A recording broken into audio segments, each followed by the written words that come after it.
Welcome to Meditations, a Stoic podcast, a 12-episode limited series exploring the writing of Marcus Aurelius. Through this work, we will examine the philosophy of Stoicism, how it applied to the life of Marcus Aurelius, Emperor of Rome, and how it applies to our own lives today. All right, here we are, just a couple of guys sitting in a Zoom call. Figure we might as well record a podcast. What do you think? Yeah. I mean, if we're just going to live our lives sitting here in this Zoom call perpetually, we might as well record podcasts while we do it. Yeah, since we're trapped in this Zoom call, I paid for Zoom, so I feel like, I might as well get the most out of it. So you got to maximize it so we just never get out of this. Yeah, so why don't we do a podcast about Stoicism? I'm feeling quite stoic today. How about yourself? Yeah, that sounds good. All right, dope. Today we're diving in to book 8, which is the one right after 7, if you can believe it.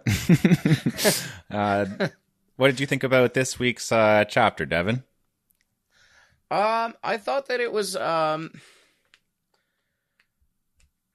so it was on the longer side, and that's not really a negative or a positive. But what was interesting about it is that in my mind, it almost seemed to have a format of, here is a repetition of an older point mixed with a newer idea. And it just seemed to go like that as I read it. That was how it felt, in that it went old idea, new idea, old idea, new idea. Cool. And so it took that format while generally going towards that kind of message of the entire chapter, which I guess is a very Stoic message. Yeah, this was one of my favorite chapters personally. I found that there are some ideas in here that really resonated with me, and we'll get into all that type of stuff, like the exact sections that I could really empathize with. But as always, I think we better start with a little bit of historical background. So in this chapter, Marcus Aurelius talks a little bit about his responsibilities as the emperor, and just trying to not be dissatisfied, trying not be a curmudgeon with some of his responsibilities. Talks a little bit about life at court, the Senate, and really got me wondering, like, what are the specifics of that? He is constantly on these like military campaigns and stuff. They obviously didn't have Zoom back then. So I was wondering, court, how is that possible? How is he dealing with court life and the Senate and that while he's on these like various military campaigns at the fringes of the empire? Would you be able to explain some of that for us? A little bit, yeah. So the first thing to understand here is, at this point in history and this level of technological developments, campaigning is a season, right? Generally, in Central, Northern, and Western Europe, winter is not a very good time to be making war. Even tanks and engine, wheeled vehicles in World War II had difficulties with it. So imagine how much more difficult it would be wearing armor and boots. So there is a season to campaigning. First of all, not that they didn't make war in the winter at all, because that was definitely a thing. But in general, you kept most of your war making to summer, and hopefully, if you could, away from harvest time. Although by this time, armies are standing and professional, so that's not a huge deal anymore either. The other thing to understand here is that when he was on campaign, he probably would have taken some people with him. Not to say that he would have taken like a group of senators with him. He would have taken a few senators and aides and like official people like scribes and accountants and stuff like that. The kind of key people that he needed to have with him to run the empire from there, and then have the Senate do his bidding, which was the general format of how things were done. As far as when he was with the Senate and what the day-to-day looked like, that's pretty simple. So the Senate had 2 consuls and a few hundred members. It got pretty big by the end of the Republic, but Augustus reduced the size of it by a couple hundred. But every day, everybody would show up. The emperor would sit up top with the two consuls. The consuls would direct the affairs of the day, and the emperor would sit and preside. Senators could introduce bills and schedule votes for those bills. And they were free to vote how they wanted on any bill. However, they needed the emperor's approval to run and to rerun for their positions as senators. So they didn't generally vote against him because that didn't go very well for them. And the best way to show that you disapproved of a vote was to not attend. But you didn't truly have the freedom to dissent. What's more than that, the emperor had absolute veto power over any vote that was presented. So, I mean, when you think about those two things in concert together, it makes it really, really clear that the Senate was really there to do the bidding of the emperor and not really to do any work except any of the work he did not want to do. Yeah, makes sense.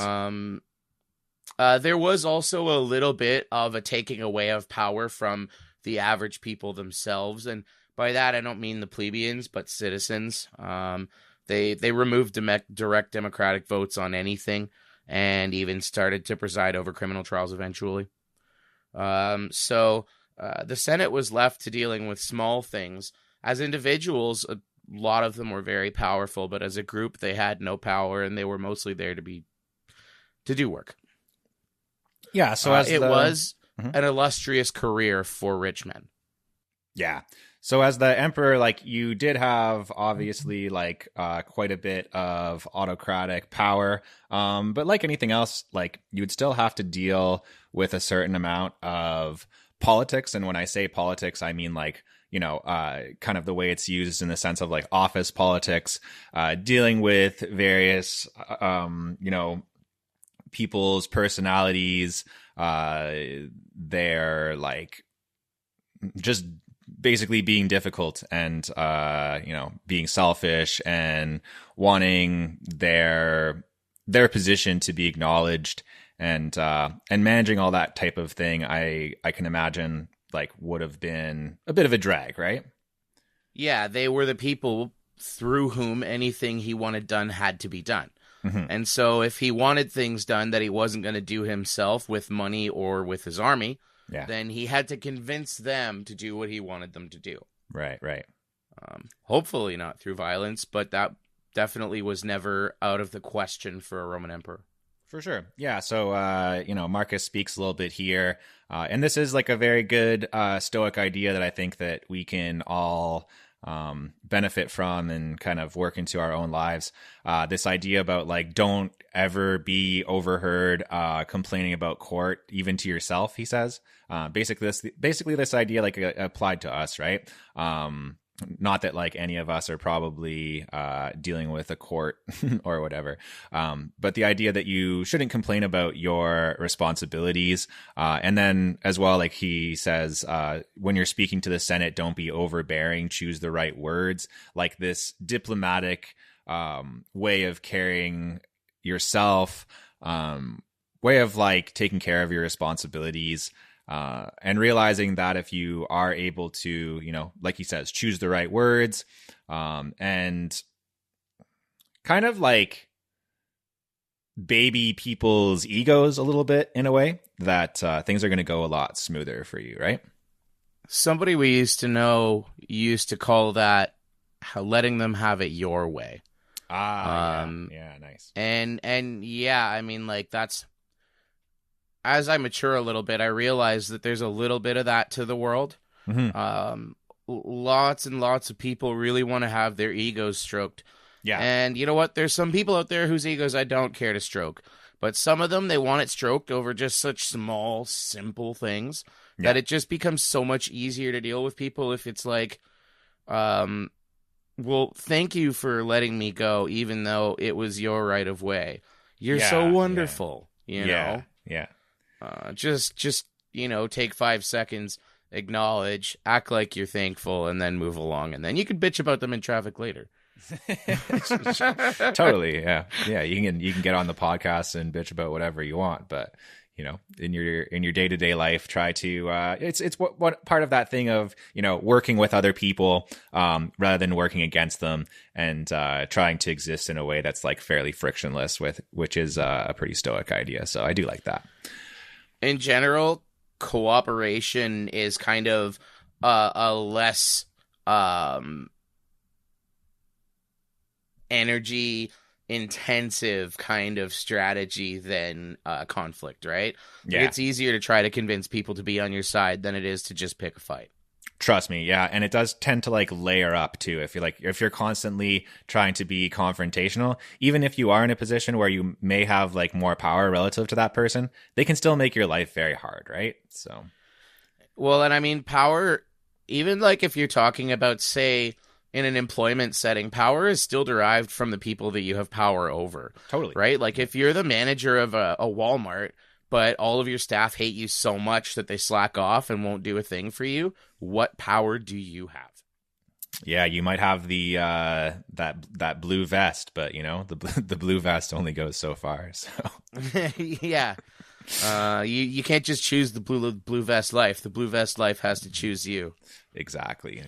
All right, let's dig in here to what I thought was the what emerged to me as like the most resonant, I suppose, idea in all of this.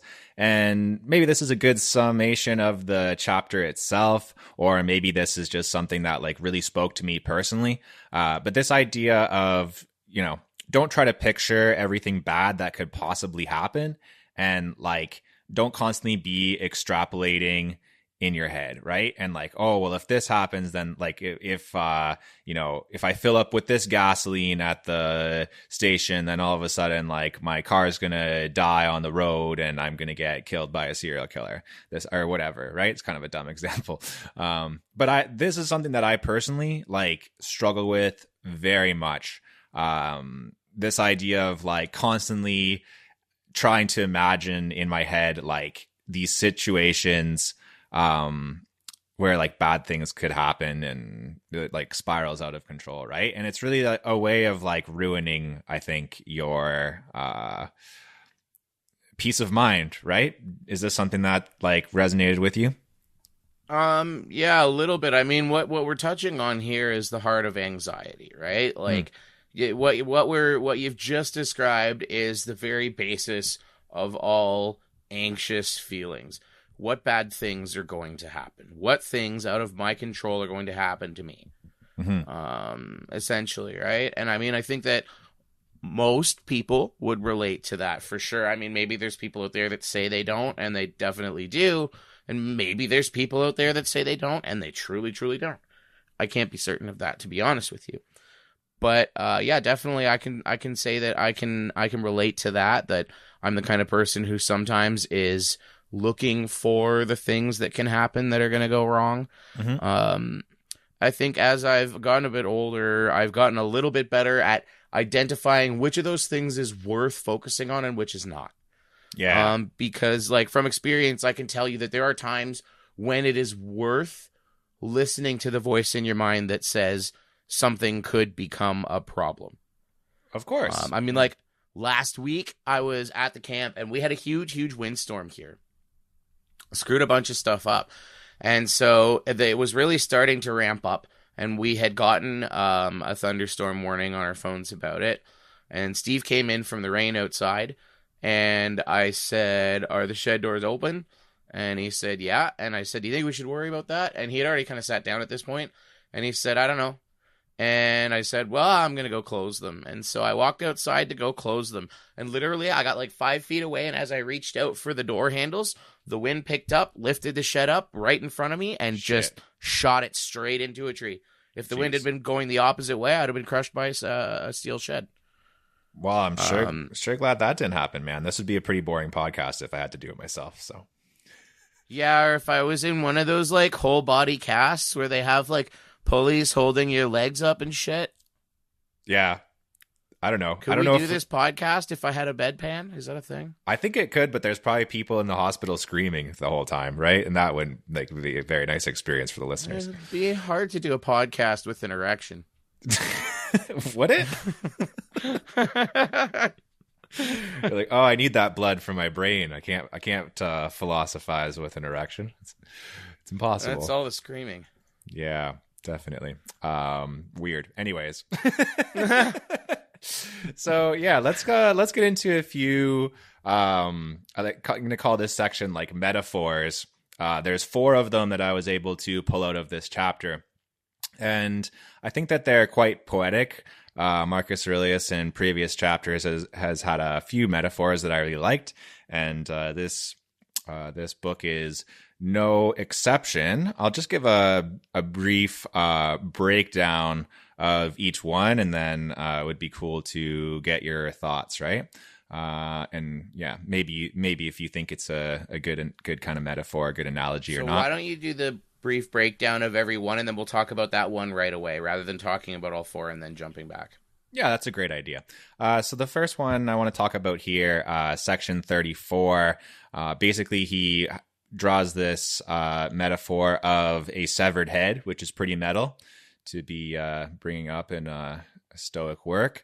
The idea that like human nature and like the like freedom, the capacity of humans to be very dynamic and like kind of do whatever we want. The idea that you can like cut yourself off from the rest of society, you can cut yourself off from your fellow humans, you can try to live as an island, like you can try to just do things your own way and completely like isolate yourself from the rest of society. And that's kind of the idea of like being like a head severed from the body, right? And that you won't really be able to accomplish much if that's you. And he does say that like we are uniquely blessed by whatever deity or the universe or whatever the hell you want to call it, the gods, right? That you can actually reattach yourself, right? So this idea that, if you were like, if humanity itself was an organism, we would be like uniquely able to sever our head and then reattach it. Again, pretty metal imagery. I like it. What do you think? Man, that dude was tripping on something. Yeah, he ate a whole fistful of mushrooms before he wrote this part. I think this kind of falls under like platitudes for me. Like it's a romantic notion that sounds nice, but in actuality, it doesn't really mean a whole lot to me. Okay. He's just talking about human interactions, I guess. But like, I don't see a lot to extrapolate there. Okay. Fair enough. I think for me personally, this one does resonate with me, especially from like my experience in university and stuff, as I've talked about on this podcast a little bit before, like getting very into like Marxism and things like that. There are like a lot of things that are really good about Marxism. It's a good way of, analyzing society, analyzing the economy and the political system and stuff like that. I think it does kind of make you feel very isolated and makes you feel like you're like adverse to like the world and like the political system and economic system that exists. So I guess like I relate to this quite a bit as like someone who's experienced that, like, oh, I want to kind of withdraw from society. And then these days, I'm a little bit more open to the idea of like working with the systems as they exist and working with other people and, trying to accomplish my goals that way. Because at the end of the day, like, you're probably not going to like build your own political and economic system from scratch somehow. And even if you did, it probably wouldn't be that great because like you're just one person, one dumb person. And like, how could you really do that? Right. Like if that's your aim, is that your aim? It wouldn't be a very good aim. It's impossible. Like changing the political and economic system? Certainly. Yeah. I'd say that's possible. I don't know if it's possible for one person. You're right about that. Yeah. But I mean, if it's your aim to do it, it's a worthwhile aim to take on. I feel like that's like a lot of pressure and responsibility. Yeah. For a person to put on themselves anyways. And I hope I hope somebody would want that for themselves, because it's just a lot when you could be at home being happy. Yeah, these days I'm a lot more into the idea of working with things as they are, and you can accomplish a lot if you kind of reorient yourself that way. So, yeah. Another metaphor here that I think I like this one even more, but I'm interested to hear your thoughts here. This idea of like a workshop, the universe itself being like a workshop, and the idea that if you were in a workshop, let's say that you were like making shoes or something like that, the like parts of the shoes, like parts of the rubber or whatever that you shave off, you would like dispose of those, throw it out. And if you are like a craftsman or something like that, you have the ability to do that. Like you have the ability to clean your workshop. And the universe doesn't have this, right? The universe is just, even the parts that get thrown off, like the parts that are discarded, must be reincorporated into the whole. And it's kind of like this like uniquely well-designed system. Even things that you might look at and say like, oh, well, like what the heck am I supposed to do? Like I found a dead bird in my backyard today, right? And I was like, well, I'm going to take that dead bird, chuck it back into the woods. Not much I can do with a dead bird, right? But the universe itself, nature itself, always has some plan, always has some way of like reincorporating that. So can take that dead bird, some bugs will eat it, and all this type of stuff. It almost sounds like a rudimentary expression of one of the laws of thermodynamics. That's cool. Okay. Hold on, let me go get it. The first law of thermodynamics: energy cannot be created or destroyed. Yeah. This includes matter in this case. And in a grander way, what you were just kind of describing, with kind of like nature having a way of reconstituting, say, things like old biomatter or like different things like that, like you were describing. A lot of that is just thermodynamics taking place. When the system which previously held that energy is no longer capable of holding that energy, the energy escapes, takes other forms, and goes on to do other things. Yeah, that's cool. And it ties in well with the idea of philosophy being like the earliest form of science. And as we've discussed, like especially with like Greek philosophy, as we progress, we get a little bit more scientific and stuff like that, right? As we move from Plato and so on. In the minds of the ancient Greeks, philosophy and science went hand in hand. Yeah. They seemed to see them as the same thing. Yeah, they were. Yeah. Or two parts of a larger whole, rather. Yeah. Yeah, whereas now, for whatever reason, we've like separated these things. Not exactly We've relegated philosophy to the arts because of its lack of empiricism. Yeah. But it's more that like philosophy kind of came first. Science like grew out of philosophy, and then as it became more like based on like evidence and observation, it kind of like segmented its own like discipline off of that. But it's important to remember that it all kind of emerges from like the same tradition, which is cool. As philosophy learned new things, the new things it started to do broke off and became disciplines in their own right.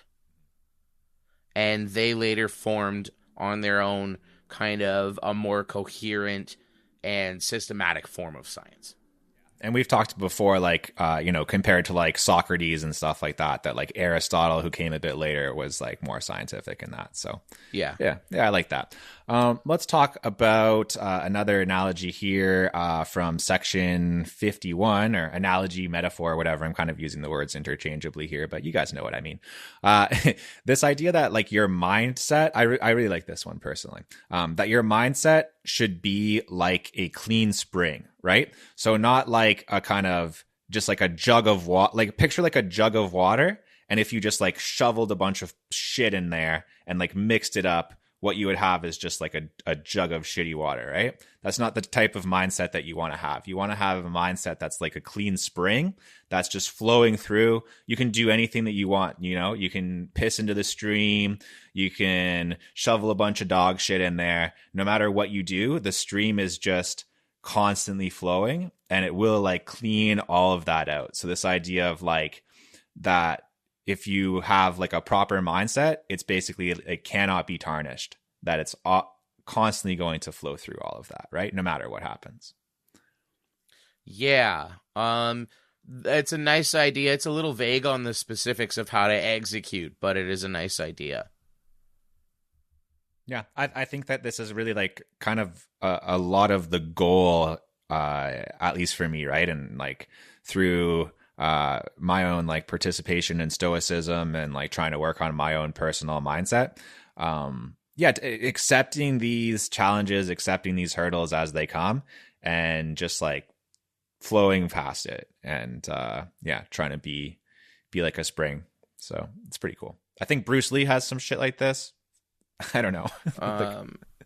I think like the big quote from Bruce Lee is a little bit closer to taking things as they come. Yeah.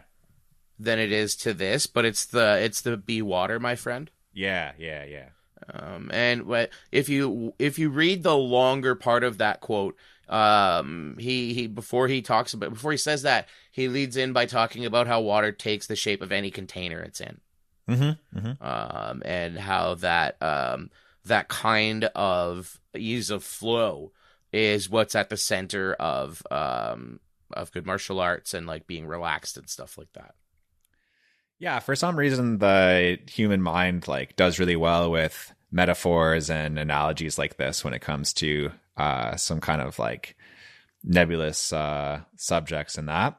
There's another one of these that I really like in this chapter, kind of related to the spring one, I guess, when it comes to like how your mindset should be and everything like that. Or maybe this is like mindset, but also like how you can like exert your will or whatever in the world. This idea of the sunlight, right? And sunlight, when it shines into a room or a space or whatever, and let's say that like interacts with an object, the object can kind of like block the sunlight from getting to where it wants to be. But like the strength of the sunlight is no less strong, right? Like it exerts itself, it like shines into everything that it can, and it doesn't like necessarily use force, but it just like, it just like flows forth and like shines forth in that way, not in like any sort of like violent way at all. Like I like this analogy. It's maybe not as strong as some of the other ones. Yeah. Like a lot of Stoic principles, I think it's a really great idea, and it's like worth striving to.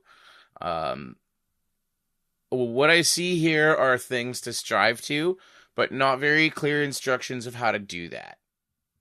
You know what I mean?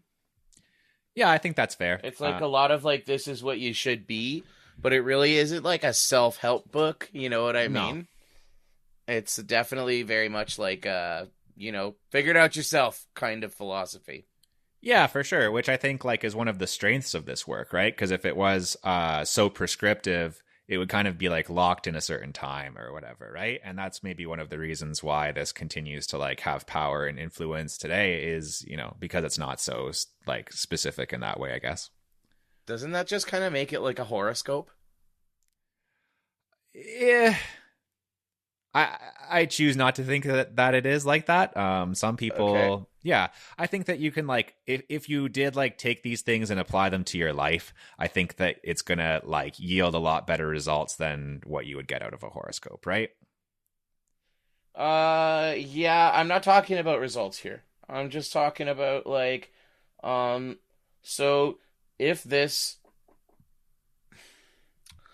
the ability to project on this work is based around the idea that it is more generalized and open to interpretation, then that means that, much like a horoscope, anybody can project onto it almost anything they want to. And I mean, like, you can see plenty of justification going on in the world and in individual people all the time. So it's not as if it isn't common behavior already. Yeah, like this is here for you to make of it what you will, right? If you can take some of these lessons and some of these principles and apply them to your own life, and you find that like helpful in whatever you're dealing with, then like more power to you. And people, to be honest, people who do believe in like horoscopes and stuff like that, like if they take the lessons from horoscopes and apply that to their life and it actually does help them, then I mean, I think it's silly, but I'm not gonna, I don't know. People might say that like the stuff that I believe in, like you can say, oh, you believe in fate, you believe in God, you believe in this and that, like that's silly too. So I don't know. I guess it's a case of like not yucking someone else's yum, I suppose. That's a fair point. As a nihilist, I feel like believing in things is the silly thing. Yeah, well, it's good to have a resident nihilist on the Stoic podcast anyway. So a positive nihilist. Yeah. Keeps things balanced for sure. This part I want to get into because I think like, the first like big takeaway for me from this chapter is that idea of, don't extrapolate, don't constantly be thinking about every negative thing that can happen. Another kind of that goes hand in hand, another like lesson that emerges from the text here is this idea of pleasure. And we talked a lot about pain in the previous episode, and that's one like physical sensation that needs to be limited, or you need to limit the importance of it in your own mind if you want to be happy. I think that is fair. Similarly, perhaps for pleasure. And I would say that like the best way of like explaining that from like a Stoic point of view is to say that pleasure should not be the goal of human existence. It's something that you could be interested in, something that you could seek, right? But not to overvalue it like too much. What do you think about that idea? Yeah, I mean, I think that when we first started talking about this idea, the first thing I said was that, I agree with the statement essentially, as long as it implies that, pleasure is also not to be shunned, because it's kind of a natural part of life. And if you're doing the Stoic thing and just taking everything like it is, that kind of includes your baser human natures too. Totally. Which means that it's good for you to experience pleasure sometimes. Yeah, but your will to towards have an entire life where all you do is seek pleasure would not be productive or healthy. Yeah, your will towards pleasure is part of your humanity, right? And this is definitely not like Stoicism is not this. I don't know how to say it other than just bringing up Christianity or like that type of that like religious idea that you find in like certain Christian sects and even in like Mormonism and stuff like that, which I have more experience with, obviously like having left the Mormon church as a teenager myself, and that that you should like try to avoid any sort of pleasure, and that it's actually like morally wrong to seek pleasure, right? The Stoics don't say that. Right. At least from my reading, I think like one of the better ways of understanding that, there's even a line in here, right? To accept without arrogance and let go with indifference. I think that should be kind of how, from a Stoic point of view, how you should view pleasure. There's a quote from Ryan Holiday, who's a prominent like modern Stoic. He has a podcast as well about Stoicism. Maybe he might exist. He kind of sums up Stoicism thusly: to have but not want, and to enjoy without needing. I think that this is really a good way of looking at how, as like a good Stoic, you could approach the idea of pleasure, right? Something that you can enjoy, but not something that you should. It's not the goal of human existence, right? Let's just say that. Yeah, exactly. To have but not want is like that's a subversion of human nature worth striving to, but probably almost never achievable Mm-hmm. for most people. But Maybe. Life definitely comes with a lot of moments where you simply have to choose to delay gratification, do the difficult things now, and Yeah. put your nose to the grindstone and get what you have to get done before you can choose to go back to choosing enjoyment. Totally. Yeah. And if it's about like living a fulfilled life, like I was thinking about it like this way, right? No one ever sat on their deathbed and said, "Oh, I wish I would have experienced." Well, maybe somebody did, right? But like, I wouldn't say this is like a super fulfilled life, like laying on your deathbed and being like, "Oh, I wish I would have experienced more pleasure." Probably you would think something like, "I wish I would have, lived in the moment more. I wish I would have spent more time with my loved ones," and things like that. I think that's more common. Yeah, if there's one thing I know about regret, it's that it's always about the things you did not do or failed to do. Yeah, true. Yeah. It's not usually based in extrapolation. It's based in your true real experiences. Yeah. Yeah. So fair enough. I got a few quotes here, just a couple, nothing too crazy, but quotes that I did like, that I do sympathize with for sure. Cool if I get into some of those. Yeah, sure. Okay, this one I am interested in hearing your translation. So if you want to pull that up, it's section 44. In my translation here, the old Gregory Hayes kind of more modern translation. Give yourself a gift, the present moment. People out for posthumous fame forget that the generations to come will be the same annoying people they know now. I just really like this quote. It definitely wasn't phrased that way in my book, but actually, I was reading it at the camp and I forgot it there. You forgot your book. I don't have it here to That's read okay. those quotes. Yeah, that's all good. But I can tell you that it was not so succinctly phrased in my translation. My translation is generally at least 2 or 3 lines longer than yours. Yeah. On most sentences. Yeah. More direct and like kind of more traditional, I guess. But yeah, I do like this idea a lot, and just a good reminder to not be so, like, it does come out of the text quite a bit, but a good reminder to not be so obsessed, especially with posthumous fame, because it's really not going to do you any good, right? Yeah. And, people like will eventually forget you, like, regardless. So one of the failings of the traditional mindset about happiness, and I think this touches a little bit on kind of not extrapolating and not worrying about things that aren't there too, is that instead of looking for happiness now, we tend to be looking for it either in the future or sometime in the past. True. Yeah. And so if you want to be happy, you have to feel it now, and you're not going to find that in the future. You have to be in that moment and living it for real, Yeah, and you're not even the future might not even happen, right? So exactly, yeah, exactly. Somebody spoke of future birthdays yesterday, and the main thing I said every time it came up is hopefully. Yeah. Which is it's a good way to orient your mind and stuff like that, especially if you want to be like truly happy, right?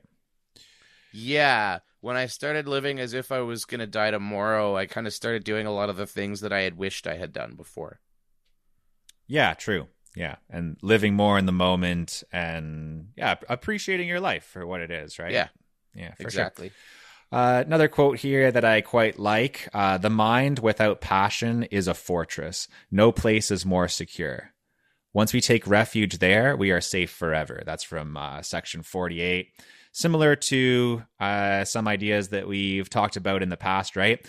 This idea that like the only thing that you truly, and it is a blessing that you do truly have control over this, right? Your mindset, your own personal philosophy, the way that you, orient yourself towards reality. This is something that you do truly have control over, right? They can take away your citizenship. They can throw you in jail.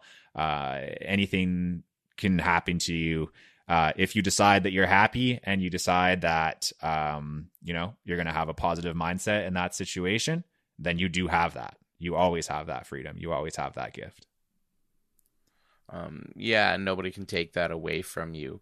And I mean, the quote portrays a really important idea, but I mean, personally, I think it's important to mention that, I think it's a corner of your mind needs to, be without passion. Yeah. But, I see passion as extremely important.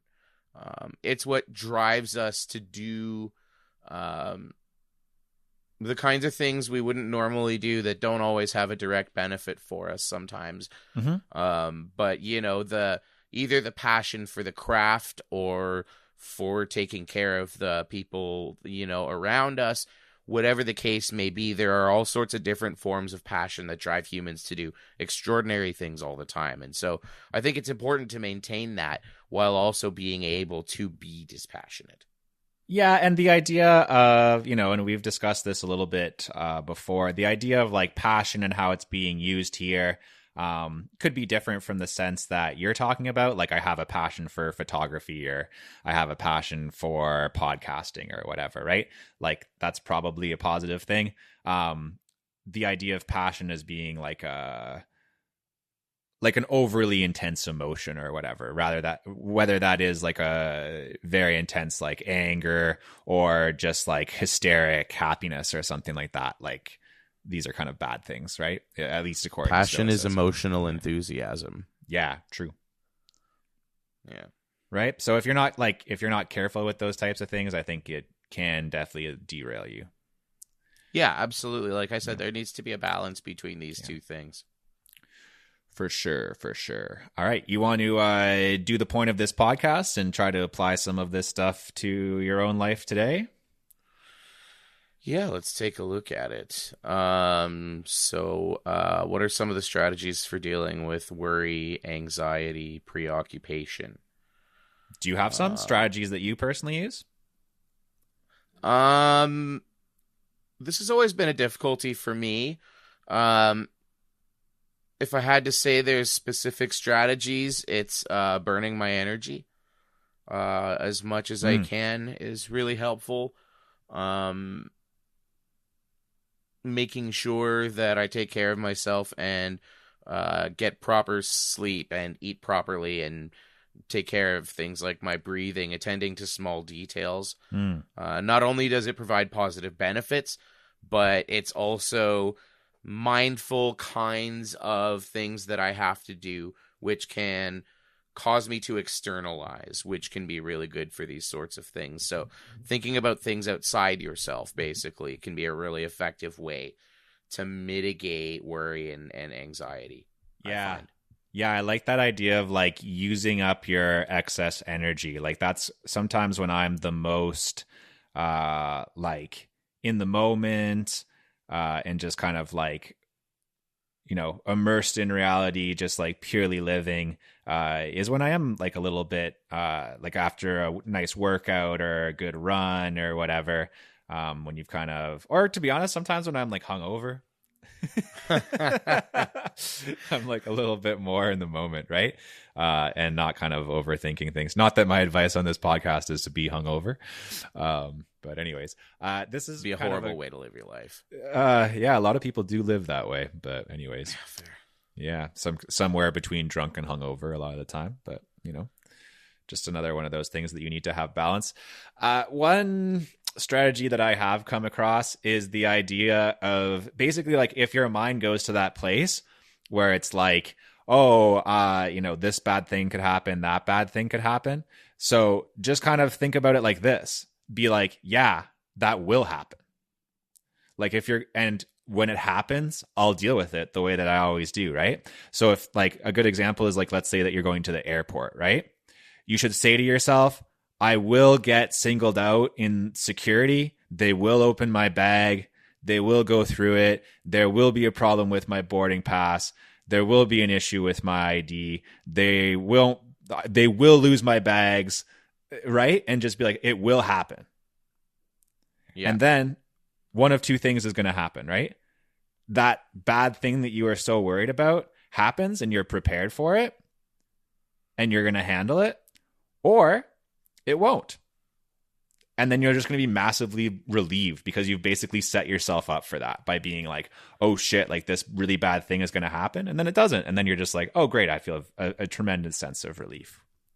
I think anxiety is very similar to a failed execution of what you just described. Yeah. You know, we're all trying to succeed at it, right? Like just kind of like thinking it through without panicking. But some of us just don't make it to that last step. Yeah. Yeah, true. Yeah, that is tough. And, you know, that's kind of, you have your whole life to work on that and to try to get better at it. And like, I'm personally not amazing at this, but the last time that I did go to an airport, I did try to think this way, right? And nothing bad happened. You know, it's funny. I've always liked airports. I've never had problems there. Oh. Like it's always been a reasonably positive experience for me. But oftentimes if I'm flying, I'm like, well, I'm not driving, so I'm drinking. Yeah. So there's that too. I'm pretty relaxed when I'm flying around. Yeah, very true. There's not very many scenarios where you're going to have to be the dude flying that plane. So, yeah, I mean, if I am, well, it's all of our unlucky day. Yeah, because you'll be doing it after a few beers. And what do you think about the next one here? Are you too obsessed with pleasure? Does this create problems in your life? This, I think, is going to be something that's extremely universal to the experience of people in our generation, even though a lot of them wouldn't admit it, and here's why. Our phones are so tied in so many ways for people that use them a lot to like our pleasure centers. I mean, everything is there. The lights and the sounds, the social connections, you know, seeing things that we think are cute or uplifting or even upsetting. All of these things are playing on your brain in different ways and releasing chemicals. And so many of us dopamine mine intentionally, but sometimes without realizing what we're doing. If I can't sleep, I'll just line up a couple of YouTube videos and sit there and listen to them. I mean, you know, when you're doing things like that, these aren't passive behaviors to your brain. Yeah. You know, the effects of what you do in and around yourself, all the effects that you have on your brain are active in some way or another. Yeah, and this idea that like we talked a little bit about earlier of like delayed gratification, right? We do kind of live in a reality now where you can get that dopamine right now, and even if it is on kind of like a surface level way, it's better than working for it. Yeah, and I think that just straight up does create a scenario where if you're not careful, your long-term goals will be like superseded by those like this short-term gratification. And like, you know, like fucking looking at Instagram, like is that like the most pleasurable thing in the world? No. Like, does it release some dopamine and stuff like that? Totally does, right? And like, yeah, you need to be aware of that and just enough, quickly and easily. That's how they designed it. Yeah. Oh yeah, definitely. You know. Yeah. Yeah, it is kind of designed. It's why there's like an epidemic of depression in like high school age children right now, because they grew up with it and it's so much affected their ability to get a dopamine hit on their own. Yeah, true. Like this is why school boards in different places in Canada and the United States are actually starting to bring up lawsuits against the social media sites. It's also why they're banning cell phones in schools. Yeah, I was going to say, I don't think that's going to get them anywhere. You can ban cell phones in schools, though. Exactly.